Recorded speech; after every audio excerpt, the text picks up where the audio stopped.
इन दिनों एक फिल्म की बहुत चर्चा है। मेरा व्यक्तिगत तौर पे कोई विरोध नहीं है कि कोई भी एक्सपीरियंस, पेनफुल एक्सपीरियंस डॉक्यूमेंट। मैंने खुद देखी है वो फिल्म, मैंने परजानियां भी देखी है, मैंने राम के नाम भी देखी है, मैंने ट्रायम्फ ऑफ विल देखी है जो लेनी रफंसल ने बनाई थी जर्मनी में। मैं सिर्फ इतना कहना चाहता हूं सर, इस देश के भारत माता की छाती पे बहुत दाग है। 47 का तमस डॉक्यूमेंट करता है सर, उसके बाद 83 में नल्ली होता है, 84 में सिखों के साथ होता है, 2002 में गुजरात होता है। सर ये सारे दाग हैं कश्मीरी पंडितों के दाग के साथ साथ। ये सारे दाग, ये घाव, ये हमें रिकंसिलिएशन से भरने होंगे। एक घाव और दूसरे घाव के बीच में तेजाब डाल करके आप कुछ नहीं हासिल करेंगे, भारत माता और लहूलुहान होगी। सर कश्मीर में एक मेन स्ट्रीम हुआ करता था, मेन स्ट्रीम 370, मैंने कहा ना इतिहास मूल्यांकन करेगा, लेकिन उस मेन स्ट्रीम का जिबा कर दिया गया, कत्ल हो गया। वो मेन स्ट्रीम नहीं एग्जिस्ट करता है। आपको भी दिक्कतें इसलिए आ रही हैं कि पहले आपने मेन स्ट्रीम को डिलेजिटिमाइज किया, फिर उसका कत्ल कर दिया। एक सिपाही कहता है कश्मीर का, हम ना तो अपनों के हो सके और ना ही हम पर भारत के उच्च अधिकारियों को भरोसा। ये जो भरोसे का सूचकांक कश्मीर में खत्म हुआ, ये चिंता का विषय है। मैं नहीं समझता हूं कि आपके लिए चिंता का विषय नहीं होगा, लेकिन आपकी चिंता की लकीरें आपके माथे पे शिकन बन के नहीं घूम रही हैं। ये हमारे लिए चिंता का विषय है। इस हाउस में इस वक्त कश्मीर का कोई नहीं है। ऐसा नहीं कि पहली बार ऐसा हुआ है। 90 के दशक में भी 6 वर्षों तक कोई प्रतिनिधित्व नहीं था। 90 के दशक बहुत डरावना दशक था, मैं उस पर बाद में आऊंगा।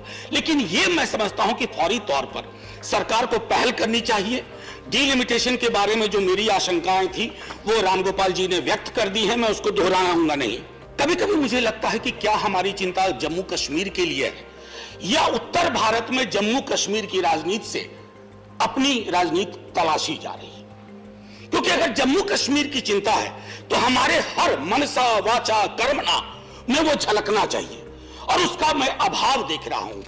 मैं क्यों कहता हूं सर, एक बात, जेपी, मैं एक 2 लाइन पढ़ के बस सुनाना चाहता हूं ताकि इतिहास में, क्योंकि आजकल सर मैं इतिहास से संवाद करना चाहता हूं। वर्तमान में लोग तो सुनते ही नहीं है या सुनना नहीं चाहते हैं। जेपी इंदिरा जी को लिख रहे हैं, और मैंने पहले भी सदन में कहा था अगर आज ये चिट्ठी मैं लिख दूं अपने गृह मंत्री जी के नाम से तो सदन में बोलूंगा तो प्रोटेक्टिव रहूंगा, बाहर बोल दूं तो ईओपीए के अंदर जाऊंगा। No matter how much and how loud and how long we shout that Kashmir is an inalienable part of India, and that therefore there was no Kashmir problem. The fact remains that a serious and urgent problem faces. I continue to go to the other paragraph.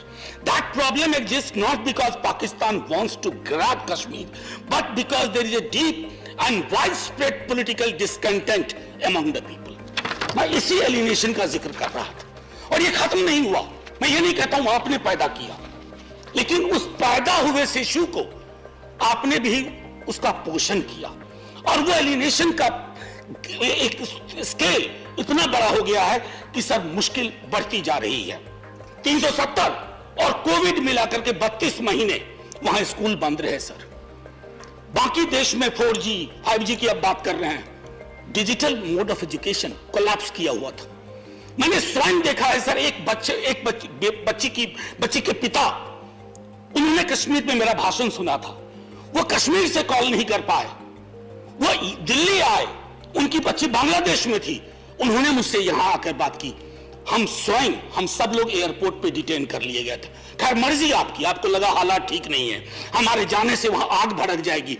हमें अगर इतनी ताकत होती है कुछ चुनाव भी जीत लेते। आपको बेकार ही डर लगता है हमारे बारे में। चिल्ड्रन ऑफ कॉन्फ्लिक्ट, ये हमारी चिंता में बजट में भी नहीं आया। इन दिनों एक फिल्म की बहुत चर्चा है। मेरा व्यक्तिगत तौर पे कोई विरोध नहीं है कि कोई भी एक्सपीरियंस, पेनफुल एक्सपीरियंस डॉक्यूमेंट। मैंने खुद देखी है वो फिल्म, मैंने परजानियां भी देखी है, मैंने राम के नाम भी देखी है, मैंने ट्रायम्फ ऑफ विल देखी है जो लेनी रफंसल ने बनाई थी जर्मनी में। मैं सिर्फ इतना कहना चाहता हूं सर, इस देश के भारत माता की छाती पे बहुत दाग है। 47 का तमस डॉक्यूमेंट करता है सर उसके बाद 83 में नल्ली होता है, 84 में सिखों के साथ होता है, 2002 में गुजरात होता है। सर ये सारे दाग हैं कश्मीरी पंडितों के दाग के साथ साथ। ये सारे दाग, ये घाव, ये हमें रिकंसिलिएशन से भरने होंगे। एक घाव और दूसरे घाव के बीच में तेजाब डाल करके आप कुछ नहीं हासिल करेंगे। भारत माता और लहूलुहान होगी, और जब लहूलुहान होगी ना सर, तो कुछ भी नहीं बचेगा, क्योंकि वोट की फसल का भी एक थ्रेशोल्ड वैल्यू है। हाफ वीडो, मैं नहीं जानता हूं कितने सत्ता पक्ष के हमारे लोग, ये हाफ वीडो पूरे देश में प्रयोग नहीं होता। ये हाफ वीडो, ये कश्मीर की हकीकत है। ये हाफ वीडो कौन है? APDP, association of parents of disappeared persons. ये टर्म पूरे भारत में उपयोग नहीं होता है, कश्मीर में होता है। मैं इसलिए कह रहा हूं कि मेरी चिंता को, मेरी आलोचना को अपनी वैचारिक आलोचना मत समझिए। मैं कल सदन में नहीं रहूंगा, आप में से भी कई लोग नहीं रहेंगे, लेकिन कश्मीर होगा, कश्मीरियत होगी, इंसानियत होगी, क्योंकि अटल जी से ज्यादा कोई नहीं जानता था। आपके दल में सबसे बड़े नेता, चुनाव भले कोई और जीत जाए, लेकिन आपके दल के सबसे कद्दावर नेता अटल बिहारी वाजपेयी थे और रहेंगे। आजादी बिल्कुल नहीं है सर, बोल नहीं सकते। मैं प्रेस फ्रीडम इंडेक्स का जिक्र भी नहीं करना चाहता। प्रेस फ्रीडम को अगर देखना है तो कश्मीर में जाके हम देखें। खुर्रम परवेज, बताइए तो क्या गुनाह था? सच बोलना गुनाह हो जाएगा? ये नहीं होना चाहिए ना सर। अगर किसी ने कोई गलती की है तो बात करिए। मैं ये कहना चाहता था, और आखिरी में सर, जब कश्मीर फाइल्स पे लोगों ने कहा, मेरी एक स्टूडेंट थी सर, एमफिल साइमा रहमान, वो रेडियो जॉकी है। हम लोग बैठ के बात कर रहे थे कि किस विषय पे किया जाए एमफिल, उसका एमफिल। हमने कहा कश्मीर पंडित पे करो। ये बहुत पहले की बात है, आप सरकार में नहीं आए थे, मतलब ये वाली मोदी जी की सरकार नहीं आई थी। सर पूछा उसने क्यों? मैंने कहा कि एक मुसलमान लड़की कश्मीरी पंडित के दर्दो गम को समेट करके लोगों के समक्ष रखेगी, ये हिंदुस्तान है सर। और हमें बता रहे हैं लोग राष्ट्रवाद, ये राष्ट्रवाद। इससे पहले कि यहां सब कुछ बदल जाए, ये बदला लेने वाले फलसफे को ही आकर के बदल दें, ये सब नहीं होना चाहिए।